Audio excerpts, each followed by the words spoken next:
प्रिय छात्रों, आपका स्वागत है। क्लास 10th मैथ्स के अंतर्गत आज नया अध्याय सर्कल एंड टेंजेंट्स वृत्त एवं स्पर्श रेखा प्रारंभ कर रहे हैं।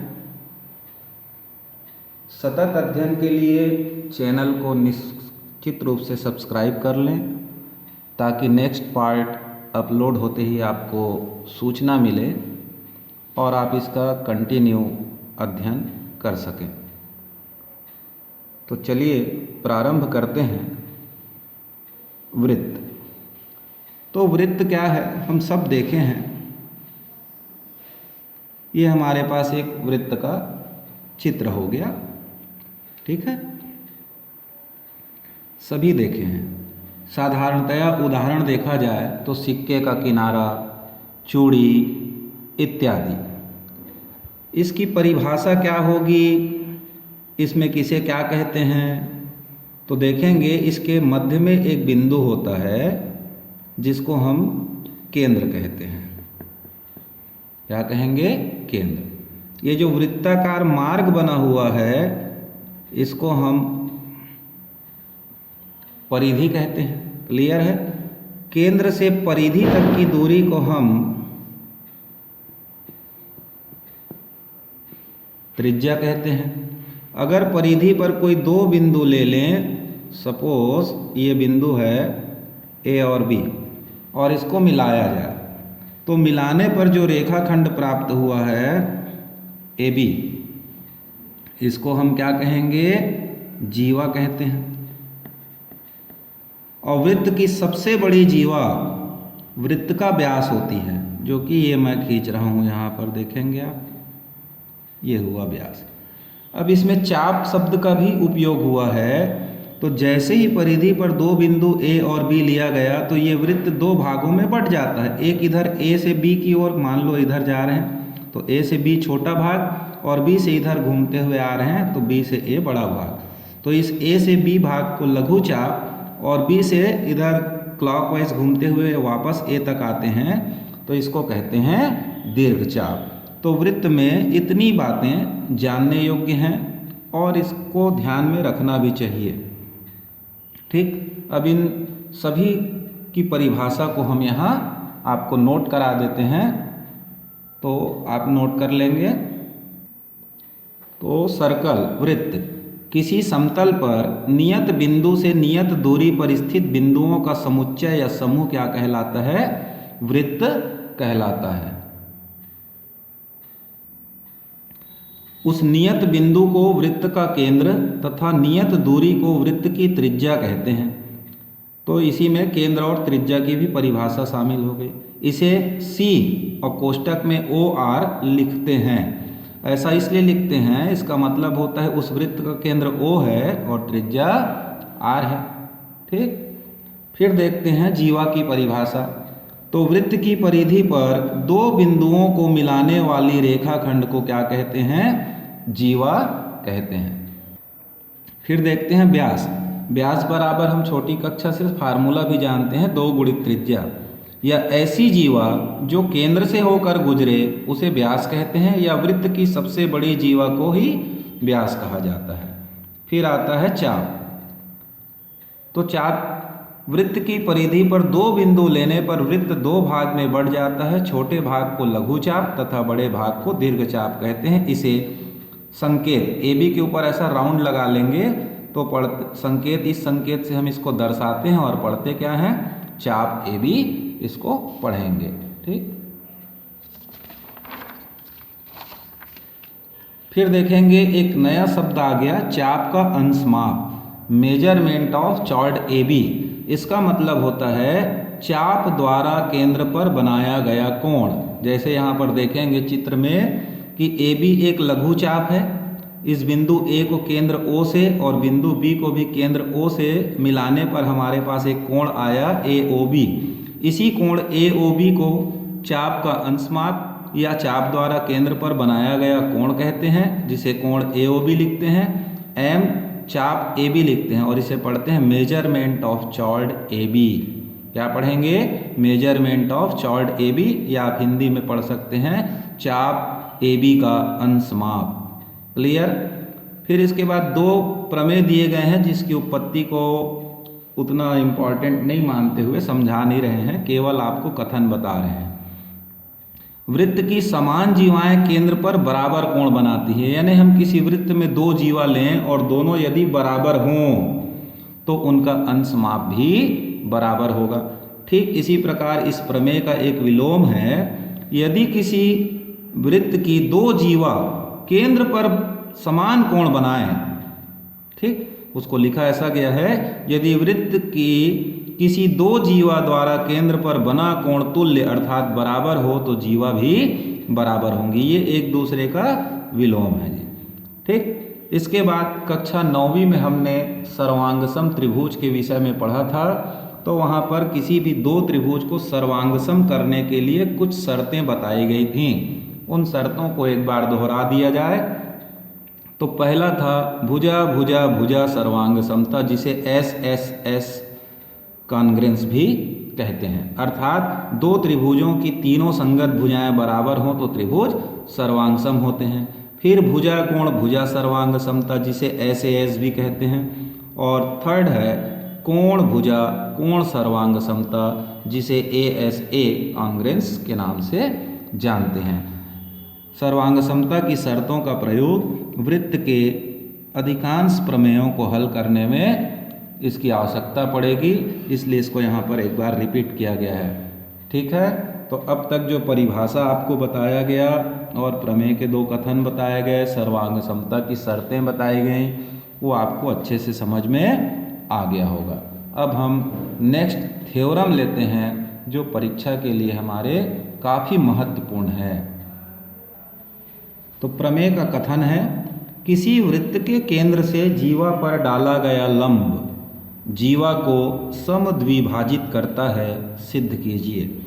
तो सर्वप्रथम हम एक वृत्त बना लेंगे और वृत्त पर एक जीवा लेंगे। सपोज ये जीवा AB है, केंद्र हमारा O है, यहाँ से हमने लंब डाला प्रश्नानुसार या प्रमेय के अनुसार। लंब डाला तो यहाँ पर दो कोण बना, कोण 1 और 2, तो डाला गया लंब है इसलिए कोण 1 व 2 कितने का होगा? 90 अंश का होगा। तो इससे पूर्व भी हमने प्रमेय पढ़ा है, तो प्रमेय में सबसे पहले हम लिखते हैं दिया है। ठीक, तो ये हो जाएगा दिया है। क्या दिया है? वृत्त C कोष्टक में छोटा r, O और R लिख लिया। मतलब एक वृत्त C जिसका केंद्र O, त्रिज्या R है, जहाँ AB जीवा और OD लंब AB पर है, ये हम लिख लेंगे। ठीक, अब हमको सिद्ध क्या करना है कि जो AB जीवा है वो दो बराबर भागों में बट जाता है, तो हमें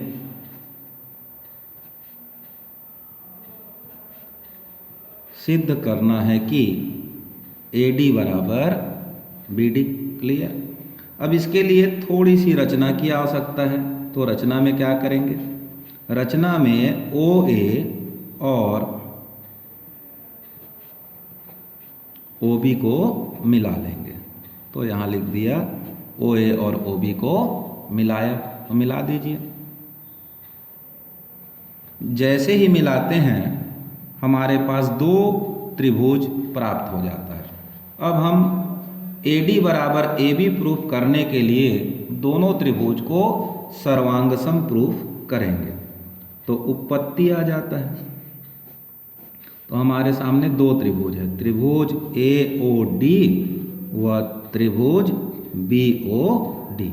अब इसमें देखेंगे तो सबसे पहली बात है कि इसका OA भुजा त्रिभुज BOD के BO या OB भुजा के बराबर है।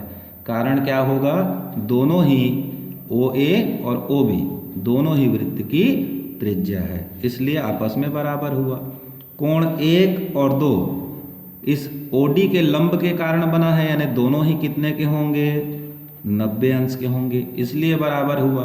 और तीसरा हम इन चित्रों में देखते हैं कि ये ओडी भुजा एओडी त्रिभुज में भी शामिल है और त्रिभुज बीओडी में भी शामिल है, अर्थात ओडी बराबर ओडी लिख सकेंगे, कारण दर्शाएंगे उभयनिष्ठ है। तो यहाँ देखा गया कि दोनों त्रिभुज में एक भुजा फिर कोण फिर भुजा बराबर हो गया, तो कह सकते हैं भुजा कोण भुजा सर्वांग समता से, या SAS ये सर्वांग समता का चिन्ह और ता लगा दिए तो सर्वांग समता से। त्रिभुज AOD सर्वांग सम त्रिभुज BOD, और जब त्रिभुज सर्वांग सम होते हैं तो क्या होता है, उनकी संगत भुजाएं बराबर होती हैं, तो AD का संगत भुजा क्या मिल जाएगा, BD, और वैसे तो बाकी सब बराबर दिख ही रहा था, AD बराबर BD इति सिद्धम। तो इस प्रमेय को अच्छे से तैयारी आप कर लेंगे। ठीक, नेक्स्ट थ्योरम देखते हैं जो इसका विलोम है। नेक्स्ट थ्योरम में जो अभी पढ़ा उसके विपरीत है। वृत्त के केंद्र और जीवा के मध्य बिंदु को मिलाने वाली रेखा जीवा पर लंब होती है। ठीक, तो इसको देखते हैं। इसके लिए चित्र मैं यहाँ बना लूँ।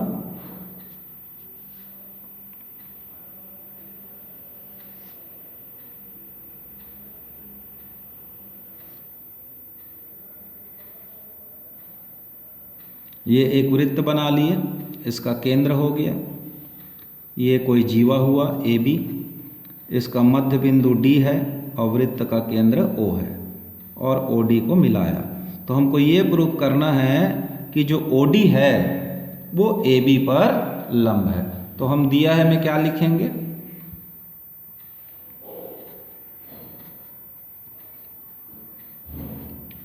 एक वृत्त C जिसका केंद्र O त्रिज्या R है, जहां AD बराबर BD है। भाई पहले ही बताया गया ना कि जीवा का मध्य बिंदु क्या है, D है, इसलिए AD बराबर BD हुआ। और हमें सिद्ध क्या करना है वो लिख लें। तो हमें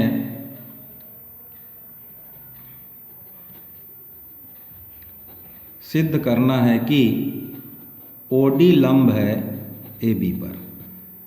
इसको प्रूफ करने के लिए हमको ये दिखाना पड़ेगा कि कोण 1 और 2 90 अंश के हैं। यदि हम ऐसा कर पाते हैं तो ये प्रूफ होगा।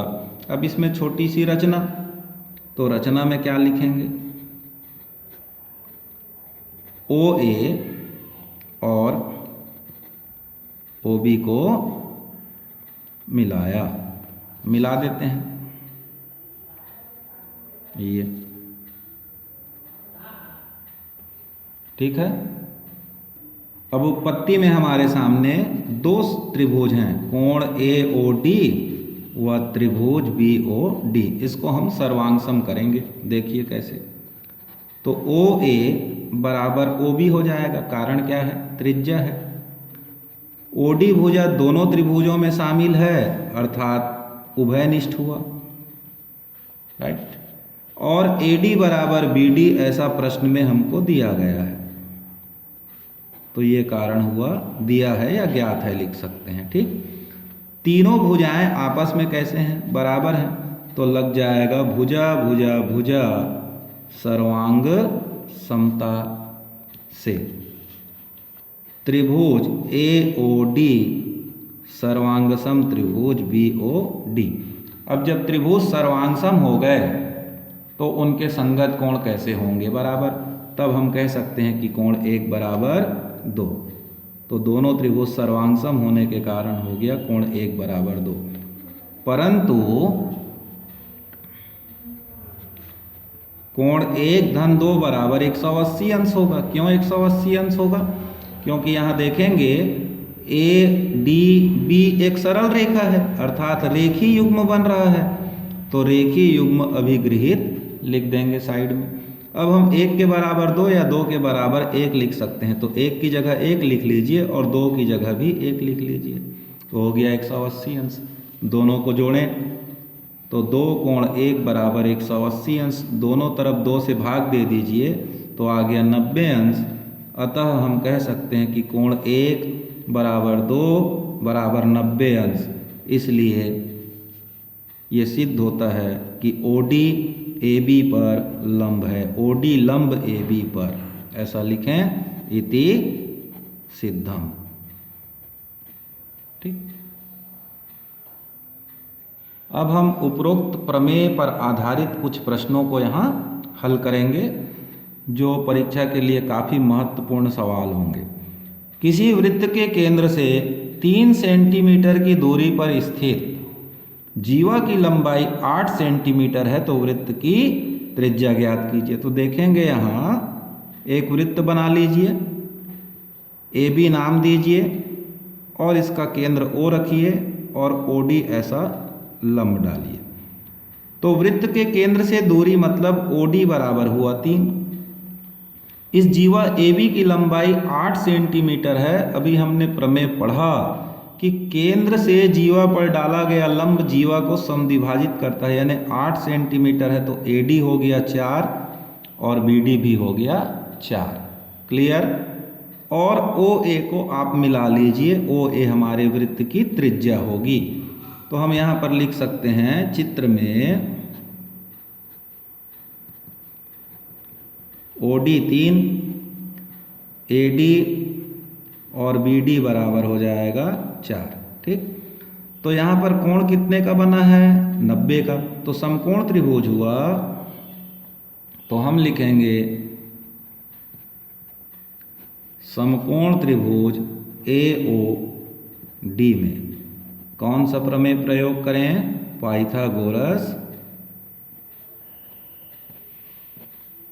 प्रमेय से। क्या होगा? कर्ण होगा OA, तो OA का वर्ग बराबर OD का वर्ग धन AD का वर्ग। क्लियर। OD का मान क्या है? 3, तो 3 का वर्ग। AD का मान है 4, तो 4 का वर्ग। 3 तिया 9, 4 चौक 16, दोनों को जोड़ दीजिए, हो गया 25। अब हम वर्गमूल ले लें, तो वर्गमूल लेने पर जैसे ही वर्गमूल लेंगे OA बराबर 25 का वर्गमूल हम सब जानते हैं कितना होता है? 5। तो हमारे प्रश्न का उत्तर क्या हुआ कि वृत्त की त्रिज्या 5 सेंटीमीटर होगी। ठीक। बहुत ही सरल है ये। 1 नंबर के प्रश्न में भी आ सकता है और 2 नंबर के भी प्रश्न में आ सकता है, तो इसकी तैयारी ठीक से करिएगा।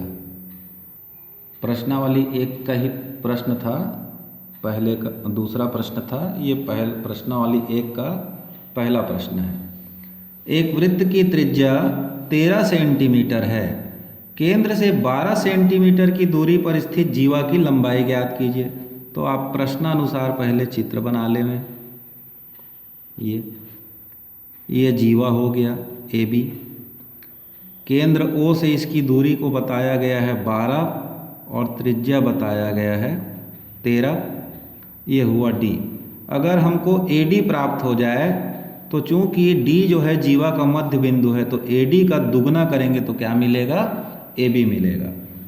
तो हल देखिए, वैसे तो चित्र में लिखा हुआ है, हम डायरेक्ट समकोण त्रिभुज लगा सकते हैं। समकोण त्रिभुज AOD में